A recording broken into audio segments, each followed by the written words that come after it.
اللہ کو ہو رہا ہے۔ وجہ کیا ہے؟ قرآن حدیث پاک ہے، صحیح بخاری کتاب بدء الوحی، باب کیف کان بدء الوحی الی رسول اللہ صلی اللہ علیہ وسلم، حدیث نمبر 1، بخاری کی پہلی حدیث ہے یہ۔ جیسے بخاری کا آپ پہلا صفحہ کھولیں گے تو یہ پہلی حدیث ہے، صحیح بخاری ہے، دیکھ لیں آپ، یہ ہے صحیح بخاری۔ جیسے کھولے پہلی حدیث ہے یہ بخاری کی، اور پہلی حدیث کیا ہے؟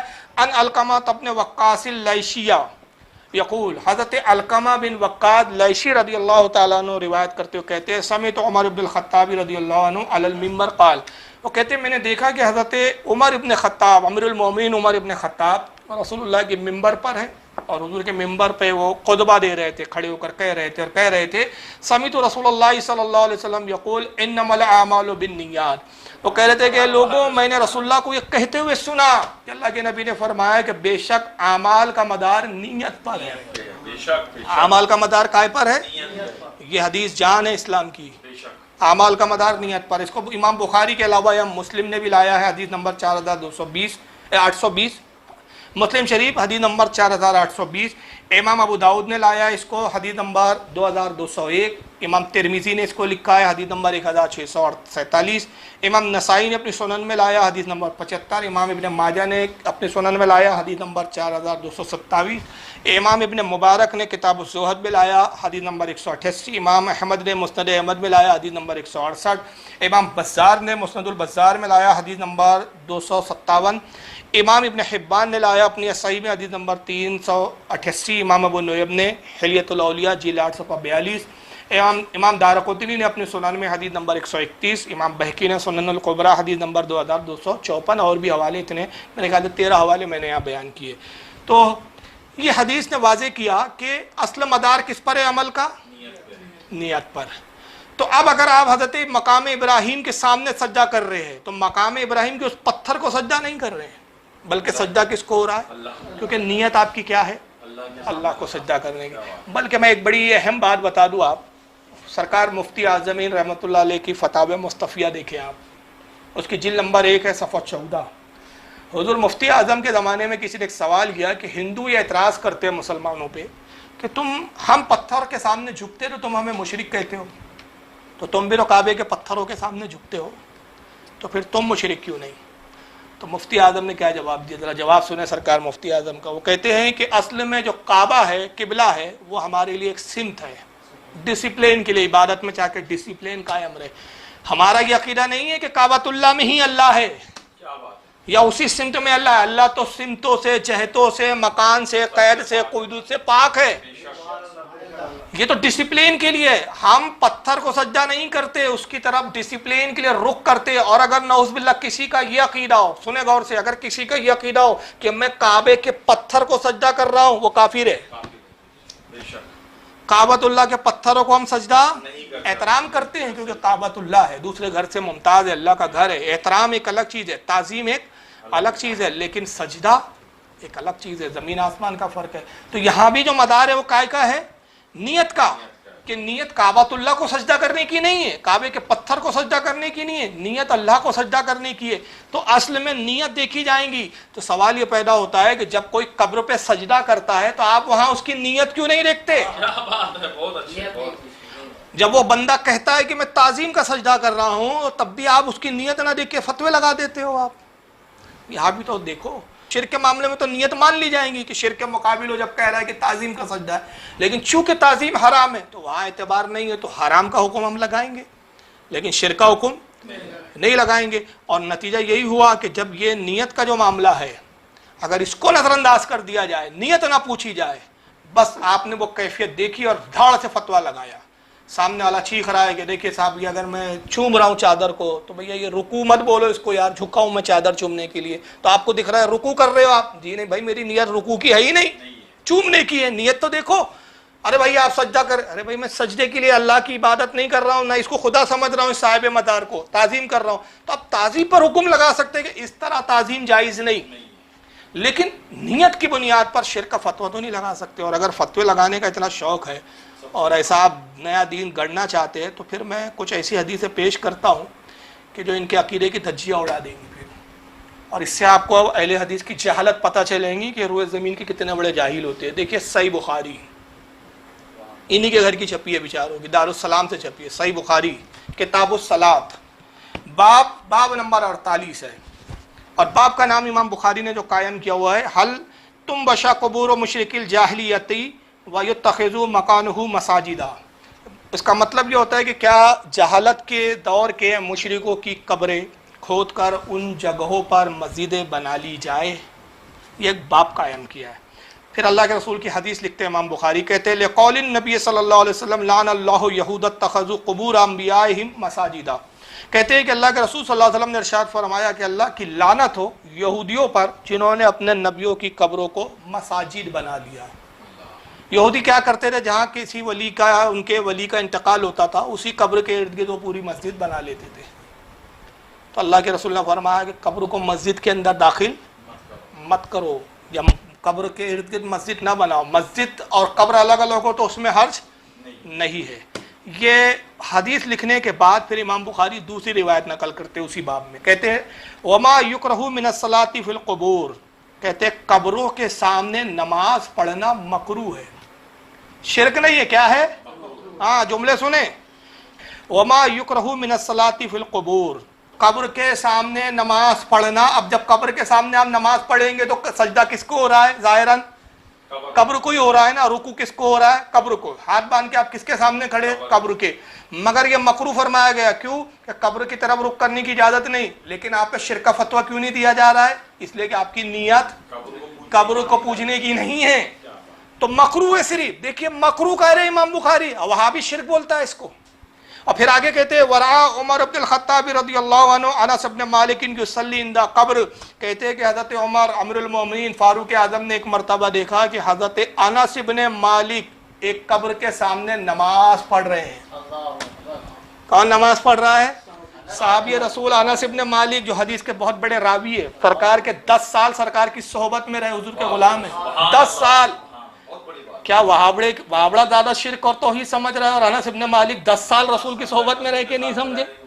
عمر ابن خطاب نے دیکھا، رہا عمر ابن الخطاب رضی اللہ عنہ انس ابن مالک یصلی عند قبر، دیکھا کہ انس ابن مالک کیا کر رہے ہیں؟ قبر کے سامنے کھڑے ہو کر نماز پڑھ رہے۔ وہ قبر رسول کی بھی نہیں تھی، ایک عام قبر تھی۔ فقال القبر القبر، حضرت عمر نے دیکھا تو آواز دی، کہا کہ اے انس قبر قبر قبر، یعنی قبر کے سامنے، قبر کے سامنے۔ اب آگے الفاظ سنے بخاری کے، لگاؤ امام بخاری پہ فتویٰ اگر جرأت اور ہمت ہو۔ امام بخاری کیا کہتے ہیں؟ وَلَمْ يَأْمُرُوا بِالْعِيَادَةِ، حضرت عمر نے قبر قبر کہہ کے روکا، لیکن نماز دورانے کا حکم نہیں دیا۔ یہ حکم نہیں دیا کہ نماز دورا، تمہاری نماز ہی نہیں ہوئی، تو روکا کیوں؟ کہ مکروہ ہے۔ اور اگر شرک ہوتا تو کہتے تمہاری تو نماز بھی نہیں ہوئی، نماز بھی دورا، دوبارہ کلمہ بھی پڑھو، تم تو مشرک ہو گئے، قبر پجوا ہو گئے تم قبر کے سامنے نماز پڑھ کے۔ مگر بیچارے وہابی کو یہ حدیث بخاری کی نہیں ملتی، بتائیے، مرضی کے فتوے ٹھوکتا ہے، پوری جماعت کو قبر پجوا بول کے بدنام کر کے رکھا ہے، اور جرأت نہیں ہے ان کو بولو کہ سامنے بیٹھ کے مناظرہ تو کر لو، اگر ہمت ہو تو سامنے نہیں بیٹھیں گے۔ ان کو معلوم ہے سامنے بیٹھیں گے تو ہمارے عقیدے کی پول کھلیں گی، ہم ذلیل و خوار ہوں گے۔ لوگوں کو گمراہ کرتے رہو تاکہ سعودیہ کی خیرات، زکوٰۃ، صدقات ہم کو برابر ملتی رہے۔ مقصد جو ہے وہ پیسوں کا، ان کی بھی نیت پیسہ ہے، اصلاح نہیں ہے۔ اگر اصلاح ہوتی تو یہ باقی بیٹھتے ہمارے سامنے بات کرتے کہ تم قبر کے سجدے کو شرک بولتے ہو، ارے یہاں تو بے عینی عبادت اور نماز ہو رہی ہے۔ اور امام بخاری لکھ رہے ہیں کہ حضرت عمر نے مکروہ کہا، مکروہ کی بنیاد پہ کہا کہ مکروہ ہے، دیکھو قبر ہے قبر ہے، توجہ دلائی، لیکن نماز کو لوٹانے کا حکم نہیں دیا۔ یہ میں نے اپنی طرف سے الفاظ نہیں گھڑے، باقاعدہ الفاظ عربی کے، ولم یامرہ بالاعادہ، لیکن ان کو قبر نماز کو دوبارہ لوٹانے کا حکم نہیں دیا۔ یہ حدیث کے الفاظ ہیں۔ پھر آئیے یہی امام بخاری اسی کتاب الصلاۃ میں ایک اور حدیث لاتے ہیں، بڑی پیاری حدیث ہے یہ بھی، یہ دیکھیے، یہی بخاری کتاب الصلاۃ، باب قائم کیا امام بخاری نے، باب کا نام رکھا من صلی وقدامہ تنور او نار او شیء مما فاراد بہ اللہ، کہتے جو نماز پڑھے تندور کے سامنے، آگ جہاں جلتی ہو، آگ یا ایسی چیز کی طرف رخ کر کے نماز پڑھے جس کی پوجا کی جاتی ہو، یہ باب کا نام رکھا، لیکن اس کا مقصد رضا الہی ہو۔ کہتے ہیں نماز کہاں پڑھے وہ؟ آگ کے سامنے آگ کی پوجا ہوتی ہے، اس کو لوگ ایشور بھگوان سمجھتے ہیں. ایسی شے، اب شے میں بدھ بھی آ گیا، پتھر بھی آ گئے، درخت بھی آ گئے، وہ ساری چیزیں جس کی عبادت کی جاتی ہے، ان چیزوں کے سامنے وہ عبادت کر رہا ہو کوئی شخص، تب بھی وہ جائز ہے. کیوں کہ اس کا مقصد ان کی پوجا نہیں بلکہ کیا ہے؟ مقصد رضا الہی. اصل مدار کا ہے؟ نیت کا. یہ امام بخاری باب قائم کر رہے ہیں، اور اس باب کے تحت وہ دلیل کے طور پر حدیث کیا لا رہے؟ وقال الزہری اخبرنی انس بن مالک قال، کہتے ہیں کہ حضرت زہری کہتے ہیں کہ ہمیں خبر دی انس بن مالک رضی اللہ تعالیٰ عنہ نے، اور انس بن مالک کہتے قال النبی صلی اللہ علیہ وسلم اریدت علی النار وانا اصلی، رسول اللہ کہتے ہیں کہ میں نماز پڑھ رہا تھا کہ اسی وقت، عین نماز کے وقت، جہنم میرے سامنے پیش کی گئی اور میں نماز پڑھتا رہا. امام بخاری حدیث لا کے کیا بتا رہے ہیں؟ آگ پوجی جاتی ہے اور رسول آگ کے سامنے سجدہ بھی کر رہے ہیں، رکوع بھی کر رہے ہیں، مگر یہ شرک نہیں ہو رہا ہے. وجہ رضا الہی مقصد ہے، آگ کی پوجا مقصد نہیں ہے. نیت آگ کی پوجا کرنے کی نہیں ہے. تو یہ جو مٹک مٹک کے ان کے مولوی کہتے ہیں نا وابڑوں کے، قبر پوجوا، ہندو جائے تو کافر، یہ جو نوٹنکی کرتے ہو، تمہاری اوقات نہیں ہے بیٹھ کے بات کرو. دو یہ بخاری کی حدیث بتا رہی ہے کہ نیت پر دار و مدار ہے. تو اب اگر کوئی قبر کو سجدہ کر رہا ہے اور نیت تعظیم کی ہے تو شرک کا فتویٰ نہیں لگے گا. فتویٰ تب لگے گا کہ اگر وہ کہے کہ ہاں میری نیت عبادت کی تھی. تم کون ہوتے لوگوں کی نیتوں کو دیکھنے والے؟ تم کون ہو تو لوگوں کے دلوں کو چیر کر دیکھنے والے؟ فتوے ظاہر پر لگتے ہیں، دلوں کے نیتوں پر نہیں لگتے. مفتی ظاہر پہ لگائے گا، یہ نیتوں پہ فتویٰ لگانا یہ اللہ کا کام ہے. جب سامنے والا کہہ رہا ہے کہ بھئی یہ تعظیم سے میں نے سجدہ کیا، تب بھی تم کہہ رہے ہو عبادت، تو پھر کیا کہوں گے انس بن مالک کے بارے میں جو قبر کے سامنے سجدہ کر رہے تھے؟ اور حضرت عمر ان کی نماز لوٹانے تک، کفر اور اسلام تو بہت دور ہے جی، ابھی کہ اس کو شرک کہیں، نماز تک لوٹانے کا حکم نہیں دے رہے جو اس سے ادنا چیز ہے. شرک کا فتویٰ تو بات کی بات ہے. پھر امام بخاری باب قائم کر رہے ہیں کہ اس چیز کے سامنے نماز پڑھنا جس کی پوجا کی جاتی ہو، مگر ارادہ یہ ہے اس کا کہ میں اللہ کی عبادت کر رہا ہوں، تو ارادہ اللہ کی عبادت کا ہے، وہ دیکھا جائے گا. شے کیا سامنے، اس سے کوئی غرض نہیں، نیت دیکھی جائیں گی. تو یہ مسئلہ اس سے ثابت ہوتا ہے کہ اگر کوئی نعوذ باللہ قبر کو سجدہ کرے، ہم ناجائز کہتے ہیں، حرام کہتے ہیں، لیکن اس کو نیت کے بنیاد پر کہ وہ نیت اس کی تعظیم کی ہے، اس کو شرک نہیں کہتے. لیکن البتہ یہاں بتا دوں کہ محدثین اور مفتیان اکرام یہاں فرماتے ہیں کہ ایسی چیزیں وہ خاص بے عینی عبادت کے لیے ہی استعمال ہوتی ہے، جیسے مورتی. اب اگر کوئی مورتی کے سامنے تعظیماً بھی سجدہ کرے تو اس کو شرک کا ہی فتویٰ دیا جائے گا. وجہ کیا ہے کہ مورتی کی تعظیم نہیں کی جاتی ہے. شریعت میں مورتی کی تعظیم کا کوئی حق، مطلب حکم موجود ہی نہیں ہے. یعنی کھلا ہوا جس کو شرک بولا جاتا ہے، اس کھلے شرک میں تعویل قبول نہیں کی جاتی.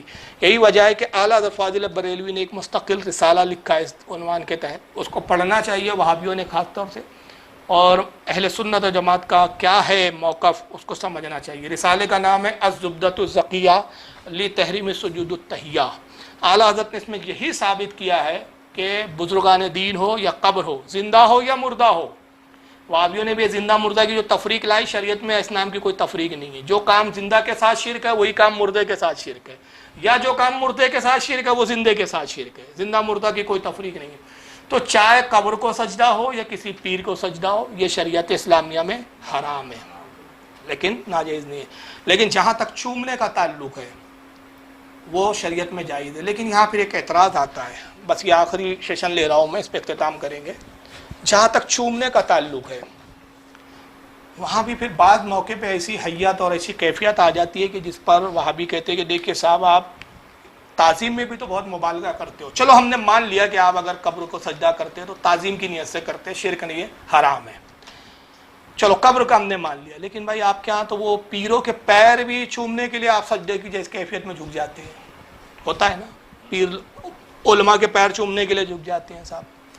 بعض اوقات اتنا ادب میں مبالغہ کرتے ہیں کہ ایسے جھک کے کھڑے ہوتے ہیں جیسے لگتا ہے کہ رکوع میں کھڑا ہے بندہ. تو اب حرام تو مان لیا نا آپ نے. اب یہاں بہت خاص بات بتا رہا ہوں. تو پھر آپ کے علماء اور آپ کے مشائخ اس سے بھی منع کیوں نہیں کرتے؟ بھائی اگر حرام بھی ہے سجدے جیسی کیفیت تو اس سے کیوں نہیں منع کرتے؟